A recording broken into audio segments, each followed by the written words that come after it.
21 Elephants by Phil Bildner. Illustrated by Liyuan Fair. Read aloud by Big Papa Scott.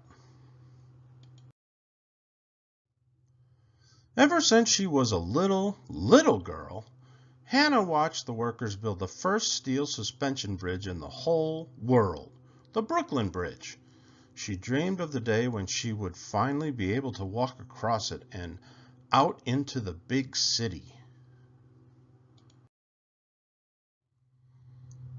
When she was 2, she waved to the enormous towers rising from the waters. When she was 3, she pointed to the traveler rope as it first stretched across the river. When she was 5, she watched and wondered as the workers spun the 4 great cables. When she was 8, she gazed and gaped as they suspended the floor beams. Hannah's father loved his little girl dearly, but he always clutched her hand a little tighter and drew in his breath a little deeper whenever she peered out at the modern marvel. And when that day finally arrived, and at long last the Brooklyn Bridge was complete. "No little girl of mine will cross that metal monster," her father declared as he waved and pointed to the nearly 6,000-foot-long structure that now spanned the East River. Then he added, "Anything that stretches that long and rises that tall can't possibly be safe." When Chester A. Arthur, the 21st President of the United States, stood on the Brooklyn Bridge alongside the governor of New York and the mayor of New York City and pronounced it the 8th wonder of the world, Hannah thought for sure her father would finally come to his senses. But he simply folded his arms, scratched his chin, and shook his head. No, not even the commander-in-chief could change his mind. When Miss Emily Roebling, the bridge's chief engineer, took the first ride across the bridge with a rooster, the symbol of victory, Hannah thought for sure her father would see the light. But he simply folded his arms, scratched his chin, and shook his head. No, not even the woman who had supervised the last years of the entire project could change his mind. Yet Hannah refused to give up. There had to be a way to show her father all the marvels of the Brooklyn Bridge. There also had to be a way to convince him that it was strong and safe. Hannah started with her family. "It's too long," cried her cousin. "It's too tall," said her grandma. "If you ask me," added her aunt, "it's certain to collapse. That bridge looks like nothing more than a bunch of cardboard boxes tied together with a string." "With all due respect," Hannah said, because she couldn't be impolite, "the towers are made of granite, and there's over 14,000 miles of wire. Together, it all weighs 14,680 tons. Well, I'd first power the Fulton Street ferry with my fists and feet before going over that bridge," her uncle announced, and everyone laughed. Hannah tried school next. "It's too long," cried her teacher. "It's too tall," said her classmates. "If you ask me," added the librarian, "it's certain to collapse. That bridge isn't strong enough for all the hustle and bustle, back and forth. A small town like Brooklyn has no business connecting itself to a big city like Manhattan." "With all due respect," Hannah said, because she couldn't be impolite, "Brooklyn is hardly a small town. Over 400,000 people live here. Brooklyn is the 3rd largest city in America, and with Brooklyn now connected to Manhattan, New York City could one day become the capital of the world." "Well, I'd first swim across the river, and I'd float like a rock before traversing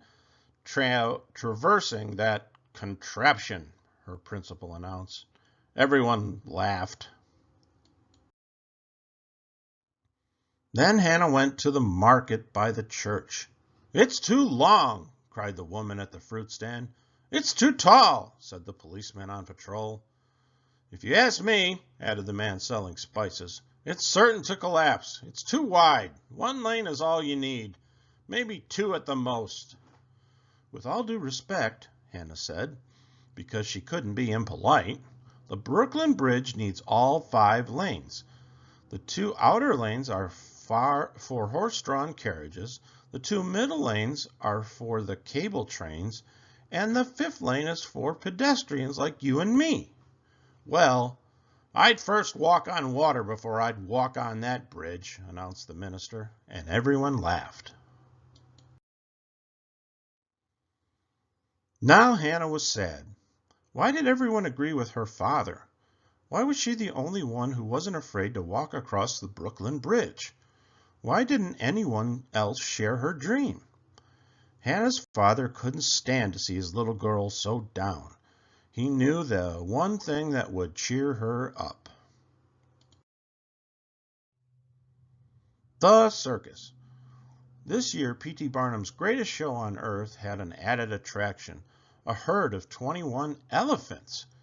And leading the herd of 21 elephants was Jumbo, the world's largest elephant. Well, the moment Jumbo and his herd of elephants walked into the big top, the idea popped into Hannah's head. Now, Hannah knew Mr. Barnum was a very busy man, probably much too busy to help out a little girl with a big problem. But Hannah also knew this was her only chance. She waited until the last juggler stopped juggling and the last clown stopped clowning. "Mr. Barnum," she called. "Mr. Barnum." Mr. Barnum walked to the edge of the ring. "What can I do for you, little lady?" "Pardon me, Mr. Barnum. Can I please borrow your 21 elephants?" "Why ever would you want to borrow my 21 elephants, little lady?" "Well, Mr. Barnum," Hannah replied, "if you must know, and I suppose you must since they are your elephants." Hannah took a deep breath, clutched her father's hand as tight as she could, and explained her idea. When she finished, Mr. Barnum folded his arms, scratched his chin, and nodded his head. "Great minds think alike, little lady." Mr. Barnum reached into his pocket and handed her a flyer. "There's no need for you to borrow Jumbo or any of my 21 elephants. This is hot off the press. Start spreading the news." A few mornings later, Hannah was up bright and early. She made sure everyone else was too. "Come see! Come see!" She ran through her house. "Come quick! Come quick!" She ran to the schoolhouse and the marketplace too. "Everyone look!" And there for all of Brooklyn to see was a sight almost too amazing to believe.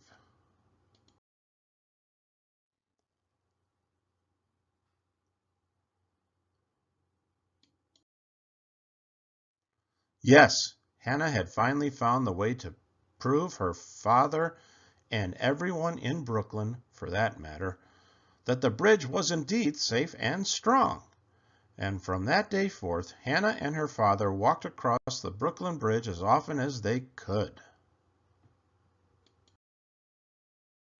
The end. Please subscribe.